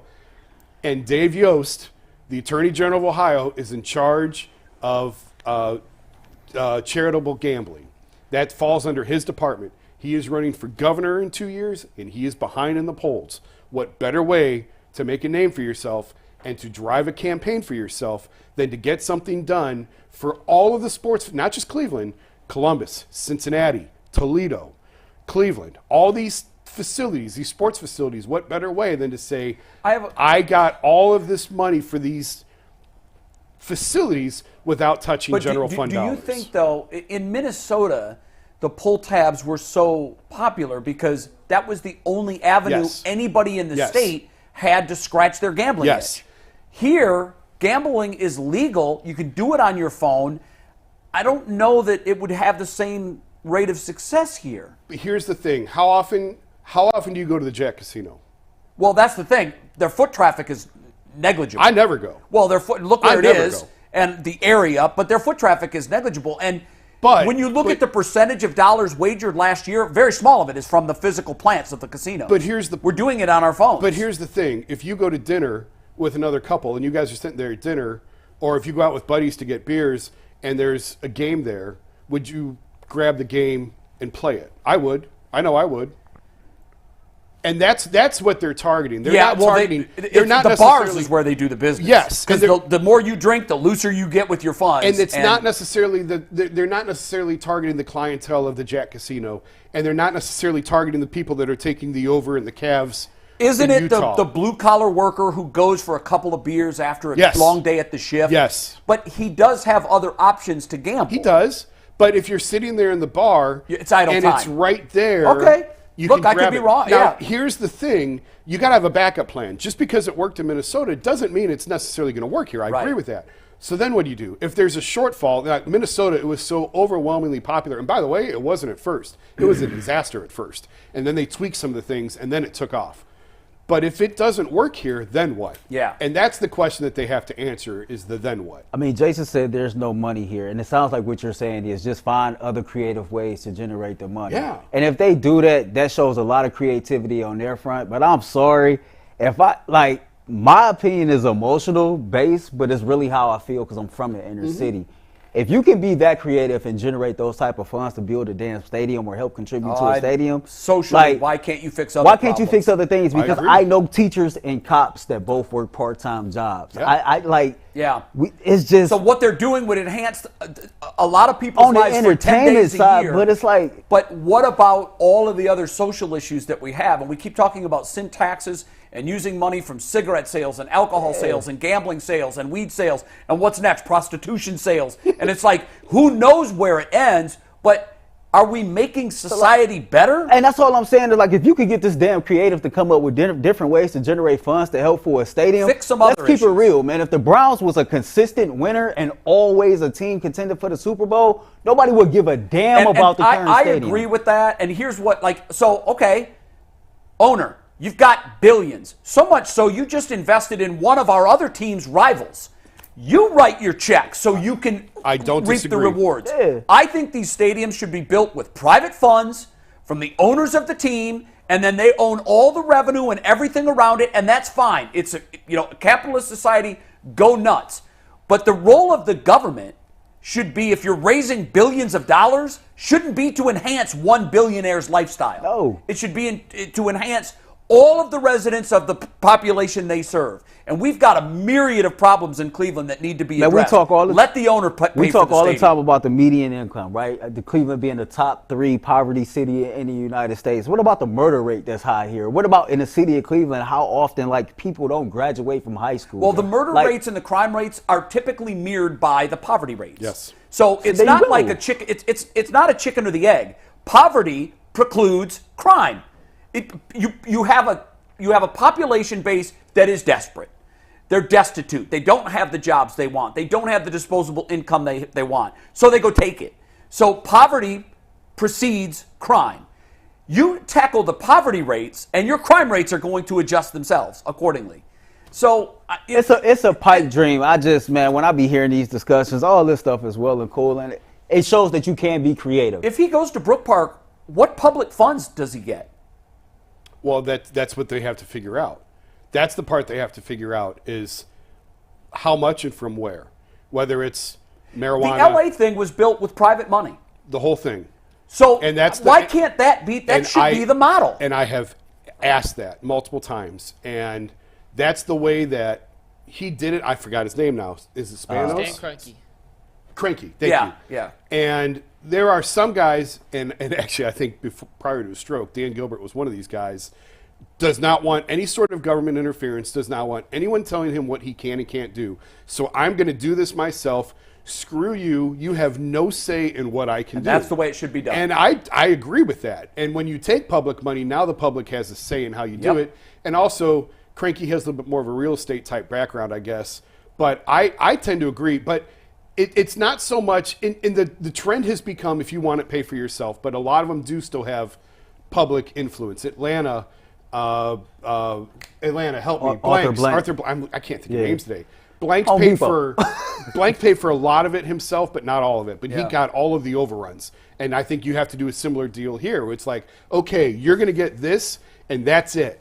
And any sort of overruns is on you. And Jimmy's going to have to agree to that. And that's fair. I just think the amount of money that's put in from public funds should be minimal. And then there should be some gain to the city, to the area, that you reap the rewards of all the profits too. Yeah. So it's almost as if you're part owner. And I just, you look at the way things are done in Green Bay. They haven't asked for a new stadium. They've renovated their stadium, but that team is owned by the citizens. And not only do they operate fiscally responsible and turn a profit for its shareholders, they win. They won't ever talk about it, but the Guardians have wanted a dome for years. Have they really? Oh, yeah. The Guardians have wanted a dome for a long, long time. Wow. But that was a non-starter. Like, you never heard, when they just went through this renovations, you never heard from them about a new stadium because they knew that was a non-starter. Yeah. Because, first of all, ownership doesn't have the funds to put up half of what it would cost. So it was... They can't afford Adam Duvall, right? That's a new stadium. Man, I'm sitting up here. And you're going to use our funds to continue to run a profit-making machine for the owner while putting a subpar product on the field, or at least from a dollars and cents standpoint. That would never fly. You want to know how crazy Cleveland fans is? Let the Dolans come ask for a new stadium and money to help build it. Oh my goodness. Everybody in Cleveland going to have something to say. Yeah, of course. Everybody. So that was a non-starter. All right, well, this is going to be a fascinating cover. It's probably going to take potentially a year or longer. You got to go now. They have to have a plan now. When do you think is a deadline that we'll know? This year? There's a presidential election in the fall. I think you have to have something on the fall ballot. If you're going to, if you want to optimize voter turnout. If that's what you want, and I guess it depends on which way you think this is going to go. If you want to optimize voter turnout or not. Right. School levies try to sneak under the radar and they go odd years. Yes. And hoping that they can get it through. But you need 4 years probably from passage to funding to construction, you need a good 4 years. Yeah. So I think personally, and I'm not an expert in this, but from enough people that I've talked to on this, because I'm invested in this now, like I'm fascinated by how this is going to go. I think they need to have something on the fall ballot if you want a new stadium in Brook Park. Real quick, Okay. before we move on, because I just opened up my phone, first article I see, I follow this page on I'm from Cleveland. 2024 NCAA Women's Final Four in Cleveland estimated to generate $25 million this upcoming weekend. That's a number that I've heard. I've heard a number bigger than that. Yeah. Like, look, they're striking when the iron's hot. Yeah. They got the Final Four. Now Caitlin better win tonight. They need Caitlin Clark or LSU in the Final Four. Well, they're guaranteed to get one because they're playing each other tonight. Yeah. And I'm, by the way, I'm in on that game. Like, I want to watch. And then you won't watch these games tonight. I am not huge. I'm sorry. I'm not huge on women's basketball. Right. I'm just not. But I'm watching that game. Yeah, that's must I'm see. watching It's that a game. shame that we're getting it here and not in the Final And then you Four. got Juju versus UConn later on tonight. Yeah. That's Two gonna be good fun. games of basketball. All right, You get a quick where we read going, in Mike? here. The sports calendar is loaded, and FanDuel is making it even more exciting to get in on the action because right now, new customers get $200 in bonus bets with any winning $5 bet. That's $200 you can use to bet on the tournament. Major League Baseball, the NBA, NHL, and so much more. Just visit FanDuel.com/UCSS and make your first bet a big-time win. FanDuel, America's #1 sportsbook. Jay, you alluded to this earlier, and I saw some discourse on Twitter over this weekend, which is kind of what led to this conversation I wanted to ask you guys about. And like I said earlier, G. Bush was kind of the intended audience, or one of the 3 intended audiences I wanted to ask. But there are going to be some people who don't like Deshaun Watson for whatever reason. Does that make you a bad Browns fan if you don't like Deshaun Watson? Or I'll start with you. Does it make you a bad Browns fan if you don't like Deshaun Watson? Yes. No, it doesn't make you a bad Browns fan if you don't like Deshaun Watson. But if you're a person that because you don't like Deshaun Watson, you really kind of like root for him not to be successful, that's what makes you a bad Browns fan, because ultimately Deshaun Watson's success is tied into the Cleveland Browns team's success. And if you truly are a diehard fan of the Cleveland Browns and you want to see the Cleveland Browns win a Super Bowl, then you're going to have to get behind a guy that you might not like personally for your professional interest. And that's just the bottom line. This ain't hard to figure out. You can deal with people that you don't like for the greater good. That we do that every day in America. You better be able to deal You with have them. to. Yeah. So, Jay, what's your answer to that? No, I don't think it makes you a bad fan at all. You know, it's funny because I was thinking about when I found out at 9:38 that I was coming on today. I hurried up and grabbed the rundown. I'm like, well, what are we talking about today? Because I don't look at the rundown if I'm not on the show. And when I saw this topic, the first thing actually I thought was, I know many, many people in my life who feel like, I don't care about your political views. I don't care about your religious views. I want you to entertain me. That's all I want you to do. So if you think that way, if you're the one of those people that think that way, you probably also can't then say that you care about his off-field stuff. Like, it's all in the same bucket. If you don't care about their political beliefs, then you probably shouldn't care about that. And you fall into the category of, I just want you to entertain me. But I also know, and I've heard from so many people that say, I am a lifelong Browns fan, and I feel emotionally detached from this team now. I just can't get there. I can't get there with I've them. heard that a lot too. Yeah, and I don't blame you. No. Like, you're entitled to that. Like, I don't hold anyone against there's some rough stuff there. I have a question for you, Mike. Did you ask this question because you thought G. Bush would say, yes, you're a bad Browns fan if you don't like Deshaun Watson? No, I just know G comes at it from the most, innermost fan perspective. Absolutely. So, I am curious now to know what his answer would be. Because I thought, when you said you put this in specifically for G. Bush, I thought you already had some inkling that G. Bush was going to say yes. No, I had no idea what his answer. I just know he comes from, when we were at the Super Bowl, and he said, I can't watch the Browns in the Super Bowl with anyone because I'm going to cry the whole time. I would like to talk to someone that said, I don't know who they are or where you saw this. It was, if some you guys saw it on on Twitter, it's here's a Chef mistake Zay we make. Twitter's saying, well, Twitter has never said anything. Well, it was a back and forth on Twitter from a bunch of people. No, I get that. It's worth asking the question. But so here's the other mistake that we make oftentimes is say, well, it's all over Twitter. Is it? I'm guilty. I'm not going to lie. Yeah. I'm guilty of that. See, here's the thing. What we see on Twitter is a very small section of what's on Twitter. It's called algorithm. Absolutely. And, like, we're seeing things that we have selectively opted into. Yeah, it's an echo chamber. It is an echo chamber. And the danger of society, not just with sports fans, but the danger of society, and politicians have flamed out massively because they've looked at Twitter. Mm-hmm. And they try to base the pulse of the country off the pulse of a few. It can't be done. So, now look. I love Twitter. I got my current job because of Twitter. The Athletic hired me because of Twitter. You're probably I'm not right. kidding. No, listen. There are people that are working upstairs in the Channel 3 newsroom that are working because of their social media following. Can I ask both y'all a question? Sure. And this is based off, you both said that people find it hard to be emotionally invested. And I'm just asking because at this time I was still just a casual fan. I hadn't started this journey. We all know what Kareem Hunt did. Never mind what he was accused of. Well, we saw it. In his case, we know saw what it. he did. Yeah. Was there that same sense when John Dorsey went out and signed Kareem Hunt? There was backlash, but not as much. Am I right? Yeah, I think that's fair. It's hard to gauge.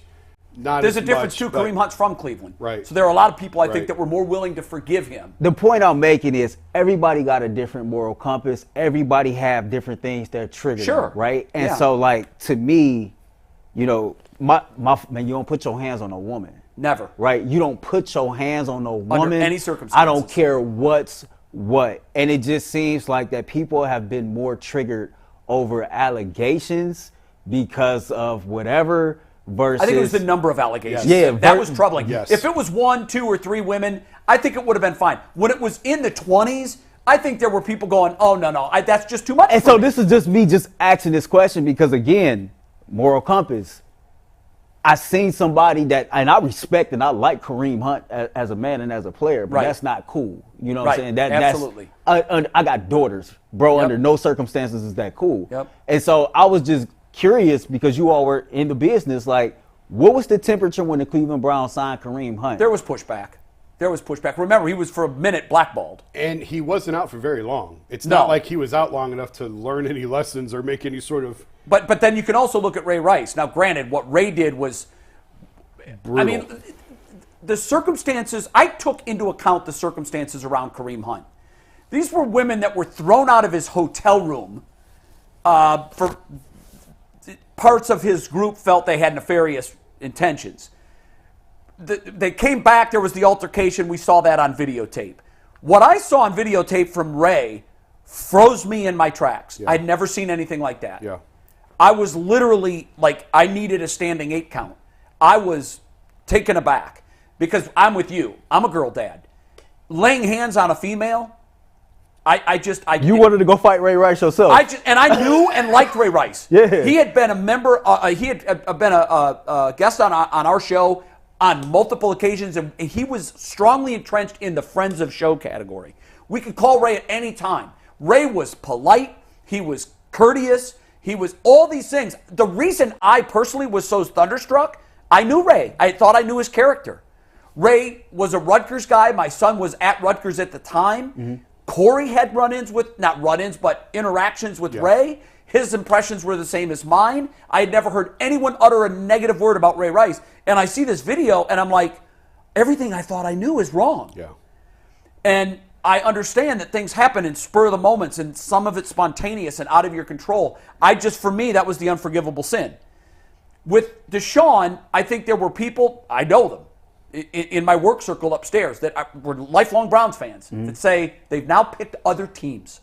They actively root for other teams. They don't root against the Browns or they don't root against Deshaun, but they've said, I cannot root for this team. I cannot co-sign what this team has done. Okay, that's your choice. For me, I do mental gymnastics. My fandom is so strong, I cannot not root for the team. That doesn't mean I have to root for the player. But like you said, if you root against that player, then you're in competing factions. So for me, anybody that would ask that question, I would answer that with another question. Does it make you a bad Browns fan if you didn't like Baker Mayfield? It's got to go both ways. Does it? And ultimately, no. The answer to that is a resounding no and no. I don't have to personally like all 53 guys. I mean, Indians fans hated Eric Plunk back in the 90s. You remember that? When he came in, I turned off the TV. Because I said, I don't watch the end of a movie that I know how it's going to end. Particularly if the leading character dies. I know how this ends. It's a good point. On every team, there's guys. There's going to be guys you don't like. I've never once, and I hate when people do this, do not question someone's fandom. Do not question someone's fandom. That's up to them. It's not up to me. What am I, the judge, the God judge of all fans? You're a 9. You're a 1. I'm a -4. You know, like that's a personal preference. That's like saying I like pizza. Yeah. Okay. If someone comes up and says I don't like pizza, cool. I can't argue with your taste buds. So if you don't like Baker Mayfield, but you love and root for the Browns, you're a good fan. Here's what makes you a bad fan. If because you don't like said player, you are then rooting actively, not that it affects the outcome because we know it doesn't, but I can't watch a game with someone who's going to root against Baker Mayfield when he's a Browns player or root against Deshaun Watson. For better or worse, he's ours. And it's like family. We don't selectively kick members of our family out we don't like. They're still family. Deshaun Watson is still family. We don't have to co-sign everything he does. There are a lot of guys in this league that a lot of the fan base can't co-sign what they do. Sure. That's not what this is about. I loved your point about political. Like, we can separate the artist from the art. I don't have to not root for someone because they're this way politically. Mm-hmm. I don't care. Yeah. Entertain me. Yeah. Yeah. And whatever comments you make politically, I don't have to consume. Right. I don't have to follow you on social media. I don't have to see any of your opinions that I disagree with. But here's what I need from you. Effort for 3 hours on Sunday. Yeah. And it doesn't make you a bad fan if you don't like Deshaun Watson. Right. I'm sorry. Right. But if you root against Deshaun Watson while he's wearing an orange helmet, that makes you a bad fan. You know, these conversations to me are very interesting. We clearly are, we don't look alike. We come from different times in life. Our experiences are different. And so when I seen this in the rundown, I knew this would be a healthy conversation. And I'm with dudes that I consider friends and family. Mm-hmm. You said something, and I'm going to tell you this, what you just said, like he's family. He belongs to us. It's ours. That's how black people feel about Deshaun Watson. And so when you see people triggered... Well, I feel that way about Deshaun Watson. I need you to hear me out. I need you all to hear this. Okay. I don't think anybody has ever felt like that he's never did anything wrong, right? I don't think people ever felt like that everything is just A-okay. Right. But because of the history of this country, right, and people are quick to compare to other people of other races who have done things similar, worse, etc. You know, and so people of color, they tend to be like, I'm not saying he was not wrong, but you got to chill out on how you beating up on him because he belonged to us. Sure. So I'm not saying he was wrong, but y'all got to chill. Let us handle this in-house. And so when you said that, that's what it made me think of. And y'all know me. I don't really have these conversations. Yeah. I'm just giving you an honest opinion. That's how black people feel about Deshaun Watson. That's really interesting that you put it that way because I mean, obviously I'm not going to, you're black, I'm not. Right. What you say goes. It's like you can't talk someone out of what they like and don't like. But it's funny you put it that way because one day, because we all know Garrett was so defensive over Deshaun, and one day we were having a similar conversation, and I said, gee, do you think he did anything wrong? Because I don't know if I've ever heard you answer that. And he said, yeah, I think he did. And so it's exactly what you just said. We're not saying he's innocent or he's not guilty of anything, but he's still one of us, and we got to love him and protect him. I agree with that. Yeah. And look, and I was just giving you... I do look at Deshaun Watson, though, as family. Yeah. Because he's in the family that I am a member of that tribe. Yeah. I'm a Brown, and I'll be a Brown until my death. And like I said, because I know G is more triggered than I am behind stuff like that. But I'm just telling you, like, and it don't have to be Deshaun Watson that we're talking about. Yeah. Right? It can be anybody from anything. Like, you know, right now there's this big thing about Diddy. You got half the people who's willing to convict him right now, and you got other people that's willing to say that, you know, I ain't saying this, that, and the third, but chill out right now. Yeah. Right. People are sensitive to certain things when it comes from certain people. And I understand that, and that's that's fair. And I think that's not just a trait of a black person. Right. I think that there was some ownership and racial divide with Baker, where a lot of white guys were just like, hey, he's white, I'm going to support him for whatever reason. The thing that I have a problem with Deshaun Watson is, and I'm not just saying this because I try to be as objective as I can on this. I'm not just saying this because I'm a Browns fan. I don't think the punishment fit the crime. I just don't. Now, what is the crime? Well, crime is determined by the judicial system. And by that standard, no crime was committed. So why was there such a punitive punishment? Why was it 11 games? Why? Because it's also the other part about this is the scarlet letter that he has to wear now forever. Mm-hmm. Whether he was not convicted, he was not charged with crimes. But the man will always wear a scarlet letter, and you will, in the first paragraph of his retirement story, it will read somewhere in there, he served an 11-game suspension for accusations by 26 women of sexual abuse. Well, he wears that now forever, and I think that's not fair. I mean, Trevor Bauer suspended. 1,000% agree with that, 194 and games. likely will be blackballed by an entire and it's totally league. Unfair. 1,000% unfair. Because there, now, in his case, there were criminal charges, I believe, that were filed, but he has not been indicted. He has not been convicted of anything. It's so hard for me. I'm probably not going to word this right. It's hard for me. Like, yes, the judicial system determines whether you're guilty or innocent, or whether you're cleared or you're not. It's really guilty or not guilty. But yes, that's I what shouldn't it say determines. innocent, guilty or not guilty. But there's still gray. There's still gray area. There is. And we all just said, do you think Deshaun Watson did anything wrong? I think that what happened between Deshaun Watson and a number of his masseuses was sexual activity. However, I don't believe any of it was forced on Deshaun's part. He may have been doing a lot of things that were insinuating he wanted some sort of sexual contact, but I don't believe that Deshaun Watson held anyone down or forced someone to do something that they did not want to do. That's just my belief. I don't think he physically held anyone down. When I read, I mean, it wasn't even just 26. When you read the New York Times story of 60 and 70 women with allegations, I don't believe 60 and 70 women conspired against this man. I don't believe that. I don't believe that either. That's why I believe there was a pattern of uncomfortable actions taken on the behalf of Deshaun Watson. Some women, I think, returned with actions of their own that were answering his what he was precipitating.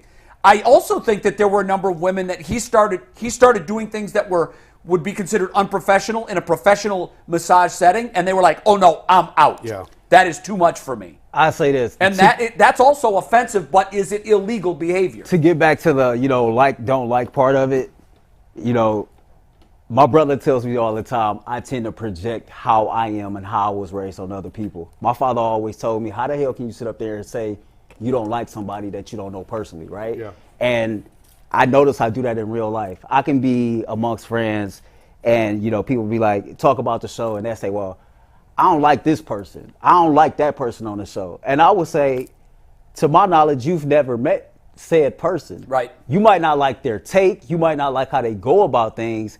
But how can you honestly say you don't like somebody that you never interacted with, that never disrespected you personally, that never has done anything to you?